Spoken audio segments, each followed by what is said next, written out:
Weh, dengar cerita ada bos baru masuk. Oh, ya. Weh, tu dia, tu dia.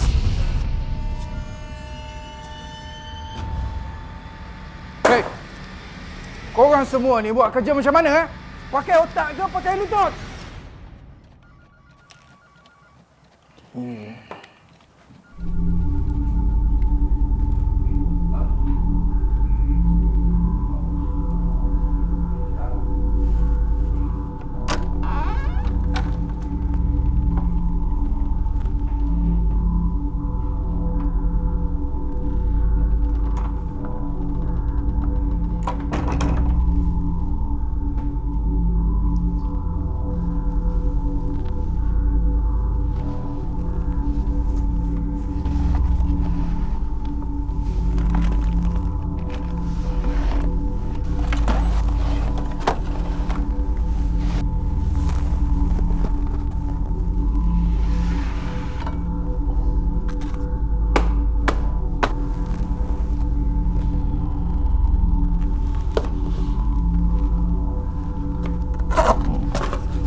Hai semua.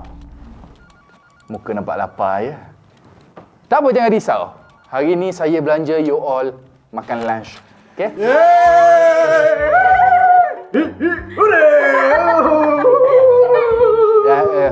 Jangan lebih-lebih, nanti Tuhan marah. Kimi kan? Kimi. Sajalah tanya. You suka warna apa? Kimi.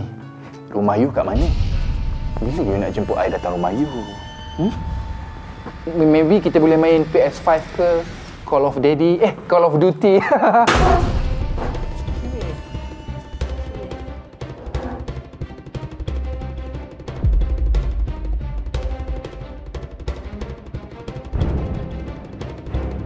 Dalam pejabat ni, setiap daripada kamu ni ada hak untuk bersuara.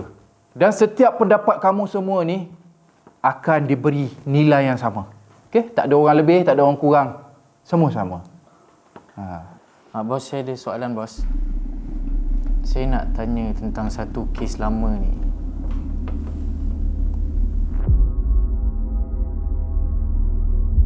Kau dah hampir jumpa jawapannya, Kimi. Aku dah ikut semua benda yang kau suruh. Aku dah cari. Tapi kenapa tak jumpa apa-apa? Sebab jawapan yang kau cari itu selama ni kau cari kat luar.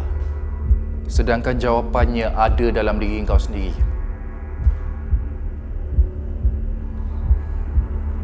Kita mula balik dari awal. Bukan salah Ayu, bukan salah ayah kau, dan bukan salah Syahrul. Ini semua sebab kau cipta. Aku? Kau cipta personality tu. Kau cipta kembali watak-watak itu supaya kau dapat lari daripada masalah. Kau cipta ayah yang lain sebab kau tak suka dengan ayah kau yang sebenar. Kau hidupkan dia kembali supaya ia boleh jadi sesuatu yang kau boleh kawal. Kau kata ini traits personality. Tapi ini sebenarnya hanyalah alasan untuk justify yang kau tak bersalah. Aku cuma nak dia orang stay. Dan bila mereka tak ikut skrip kau, kau ubah realiti. Aku tak jahat. Kau sakit, Kimi.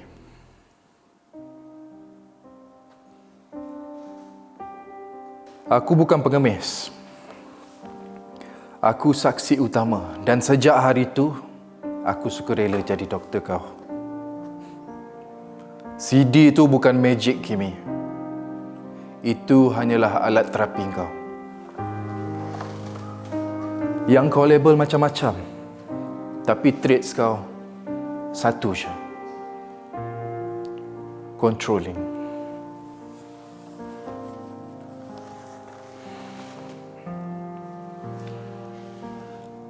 Aku ada sebab kau perlukan rawatan, Kimi. Dan sekarang kau dah mula ingat.